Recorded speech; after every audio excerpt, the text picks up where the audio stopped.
Waskita hutangnya 50 triliun. Kemudian aset dijual adalah judul-judul di banyak media, kemudian disusul rugi Garuda lebih dari 70 triliun yang akan dimerpatikan dan dipilotkan, bangkrut. Yang membeli aset-aset itu siapa? Siapa lagi kalau bukan asing? Kita ke infrastruktur dulu, yang mana BUMN karya-karya yang mengerjakannya semuanya merugi. Sungguh kita tidak anti dengan infrastruktur, yang kita anti adalah cara membangunnya yang berbasis hutang yang kita tentang. Sulit kalau pemerintah berbisnis dan membangun infrastruktur, teorinya memang memperlancar arus barang. Benar teorinya. Pertanyaannya, isi barangnya apa? Ngangkutnya pakai kendaraan apa? Bensinnya dari mana? Kalau barangnya import, kendaraan pengangkutnya import, BBM-nya import, di mana manfaat ekonominya kalau begitu? Tetapi kalau membangunnya tanpa hutang, maka resiko perusahaan BUMN yaitu badan usaha milik pemerintah, arti sebenarnya tidak akan bangkrut. Namun kenyataannya bangkrut karena mati beban bunga.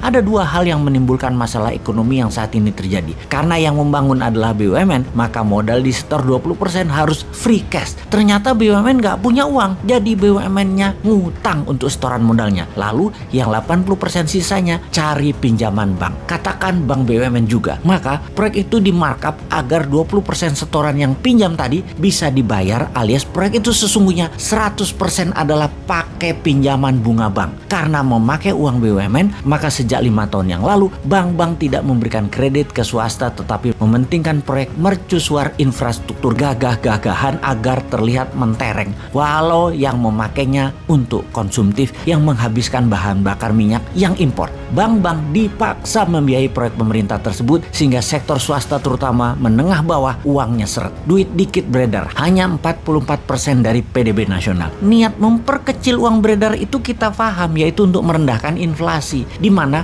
uang beredar dengan produksi harus seimbang. Karena produksinya nggak ada, maka uang beredar dikecilin. Strategi ini biasa disebut dengan nama quantitative tightening atau tight money policy. Kebijakan ini umum atau biasanya dilakukan oleh pejabat pemerintah yang anti swasta dan anti dunia bisnis. Tidak heran, selama 7 tahun menjabat, pertumbuhan GDP hanya naik 20% dalam 7 tahun, di mana inflasi ditahan di 3% per tahunnya, alias dalam 7 tahun inflasinya 21%. Kalau dibandingkan dengan pertumbuhan GDP dengan inflasi, maka dalam 7 tahun nilainya minus 1%. Kan geblek sebenarnya bernegaranya. Namun buzzer sebagai tentara udara gampang membodohi masyarakat. Semua yang mengkilat disebarluaskan, semua yang minus ditutup. Dan kalau ada yang membunyikan akan minusnya bernegara, maka dianggap anti pemerintah, anti kebinekaan, anti pejabat yang maha mulia yang sangat populer itu. Lalu diciptakan sebuah common enemy atau musuh bersama yang namanya kadrun, kampret, dan sejenisnya sebagai kelompok anti pemerintah.